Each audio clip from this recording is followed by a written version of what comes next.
Let's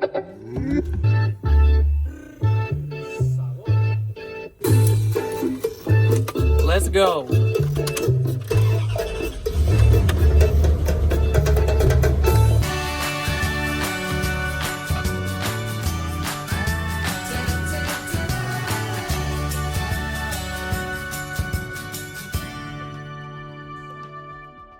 Holy crap, guys. The first week of van life was crazy. It was knocking fox.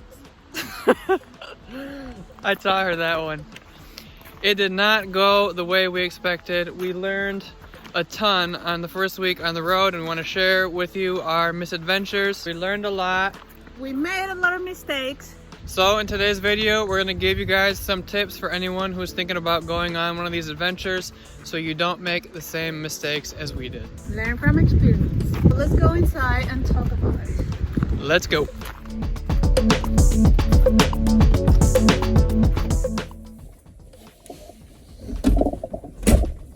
So the first couple of days we drove as much as possible because we wanted to be out west as soon as possible. We quickly realized we had made a big mistake. We should test everything out before we leave because it's so hard to do it just when you're in the road. It would have definitely been a good idea to do a short 1 or 2 day camping trip near home so we could figure out everything that we needed to fix or buy or replace, because once you're on the road it's much harder. But first, we want to show you this awesome first campsite we found, which wasn't really a campsite. There was really nowhere else to go, and we used 2 applications called Campendium and iOverlander, and we found this world's biggest truck stop in the middle of Iowa, and it was actually pretty amazing. So when we arrived, we were starving and there was a lot of options in that truck stop. But luckily, we had Diane's famous cold meat and rice to eat, so we didn't have to spend any money.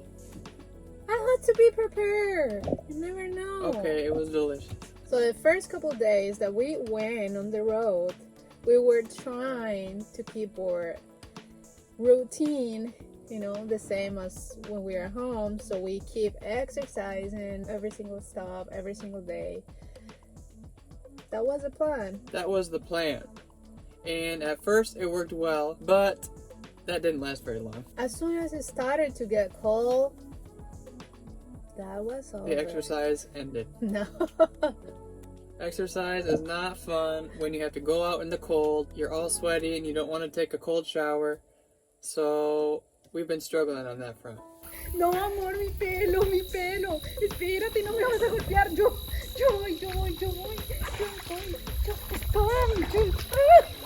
So one of the things that we struggled with, the first one was the shower thing, because we bought this huge shower and we never used it before, so we didn't know how it worked. I tried to put in different places, like in this door, in that door, in the back, everywhere, and it is almost impossible because it has to be very high. Diane's gonna test out the new shower system we got going here. I have my doubts on how it's gonna work. We got a beautiful sunset at this free campsite in Nebraska. Yeah, it's this big, huge 5-gallon bag that you fill with water, and then you can hang it, and then gravity comes and the water comes out. But in order for gravity to work, it has to be hung really, really high, and we don't really have anywhere really high to hang it. So when Diane or I take a shower, we have to squat down on the ground just so that the water comes out. And Not comfortable. there's a guy fishing in the background right here. I know. There's windows everywhere. Look at this nice shower curtain. What a beautiful place to take a shower. Come on, you cannot show me. So peaceful. Perfect sunset. Diane's freezing. Me too. I just took a shower in the water. I need to warm myself up now. It's not comfortable, and we've used it a couple times, and I guess in those times it was nice because they're kind of emergency showers. But you could probably find a better option for showers. So we started to take nature showers in the cold rivers, in the cold lakes. That is not comfortable at all either. Yeah, but you get used to it. For some reason, we also decided to buy the world's biggest pot to cook in, and we have the world's smallest sink to wash in, so that is very uncomfortable, and we had to resort to washing in the lake. Are people looking at us? No.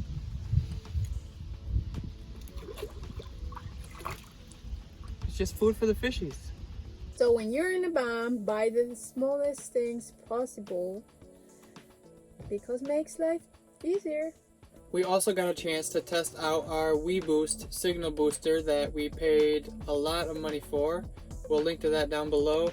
And we were able to get signal in some different campgrounds that otherwise we had basically no signal. We had 1 bar, we plugged in the booster, and then we had 4 bars and we could work.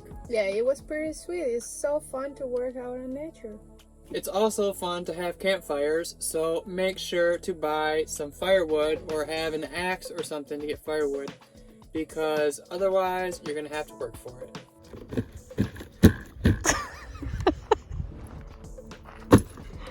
Careful. Just have to pretend that Diane won't stop talking and she's annoying me. Thank you for that. Wow, that annoys you a lot.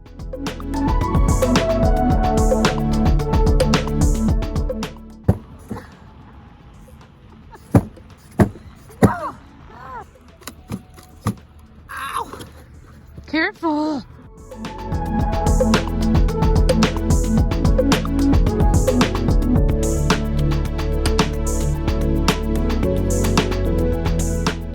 So have everything to make life easier, because we like to do our life complicated, as you can see. Next tip, always test out all the systems and functions on your motorhome or van or whatever before you go, because I had no idea how to dump our water tanks and fill our water tanks, and they were both full, and it was storming outside. There was super strong winds, and there was a fire somewhere near, and so the whole sky was like black, and it was really spooky, and I was trying to learn how to do it as fast as possible. Doing YouTube, how to do this. How to empty tanks in road trek, and without barely any signal, and so yeah, it was an experience. It was a little bit stressful. Now it's easy, but not knowing the first time, I should have just practiced once before we left. Finally, 2 hours later. I had no idea how to do this. Okay guys, another tip, but you need to be very careful with this one, is make sure to have apps or anything that tells you what the weather while you're driving on the places you're gonna go, because we didn't do that, and then That's insane!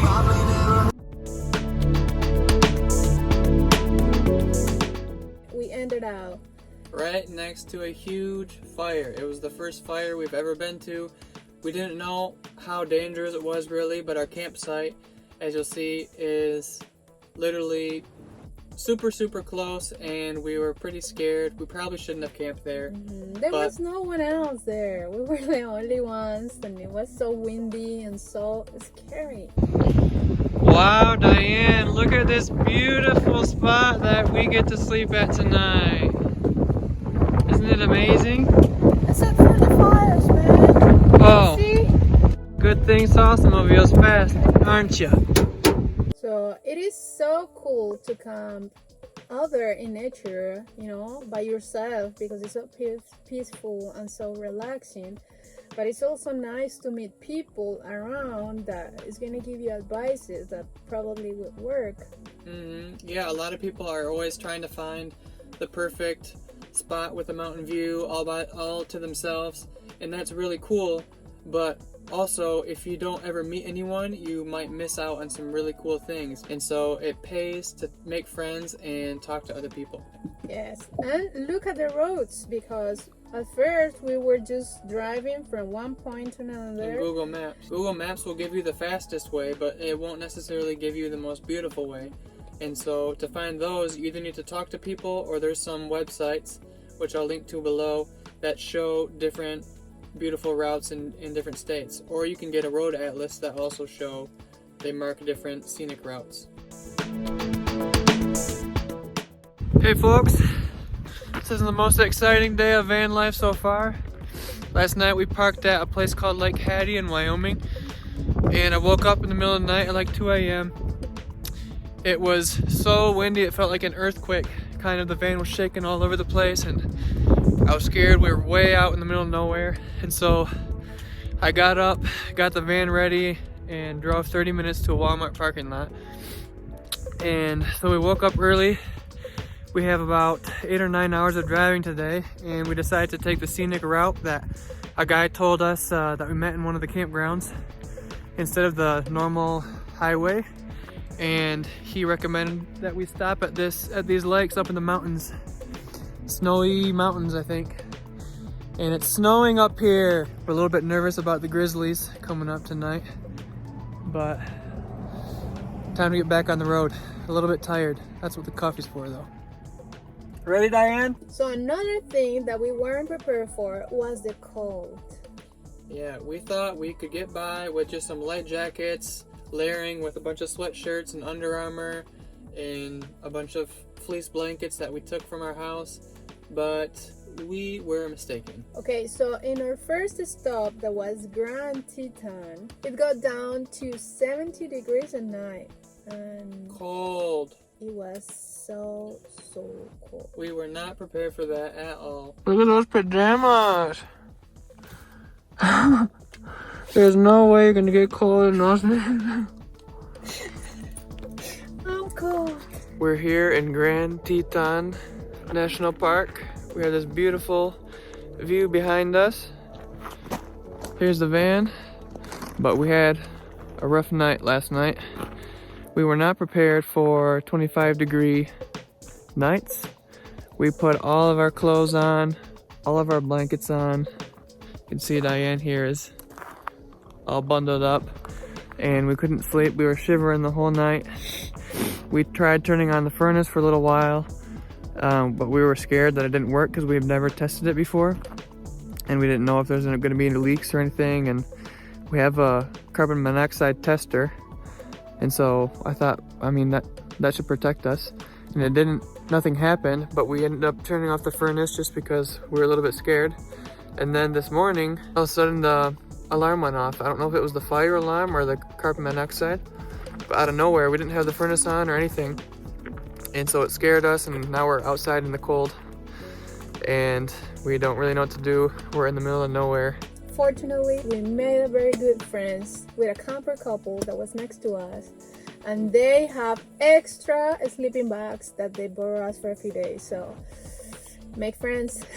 Make friends and bring sleeping bags. Yes. I can't believe we didn't bring any sleeping bags, and these guys had 2 sets of sleeping bags for people like us who go unprepared. Bless their hearts. Speaking of Grand Tetons, that place blew us away. We were planning to only be there for a couple days, and we were just gonna fly through there and go straight to Yellowstone, but really Grand Tetons was amazing, and in the next video we're gonna show you all the sweet stuff we did there. Yes, I had no idea that US was so beautiful, and now I'm just like in love with all these places. Before, I never wanted to come here, Sorry, but I was like, it's okay. But now, wow, there's so much to see and explore here. The national parks are amazing in the US. Last tip of the day, if you're gonna do this and you're gonna go to more than 3 national parks in 1 year, make sure to buy the National Parks Pass, the annual pass, and so you can get unlimited access to all the national parks. I think it costs like $80 or something, but after you go to 3 different parks, it pays for itself, and after that you're just saving tons of money. Okay guys, thank you for watching. I hope you like this video. If you like it, please give us a thumbs up and subscribe to your channel if you haven't, to follow our adventures. And we'll see you in the next one in the mountains. See you.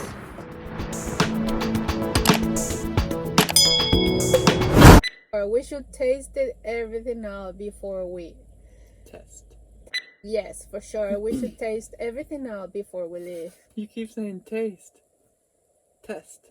Yeah. Yeah, they're f***ing nuts. No. They're knocking pots? Yes.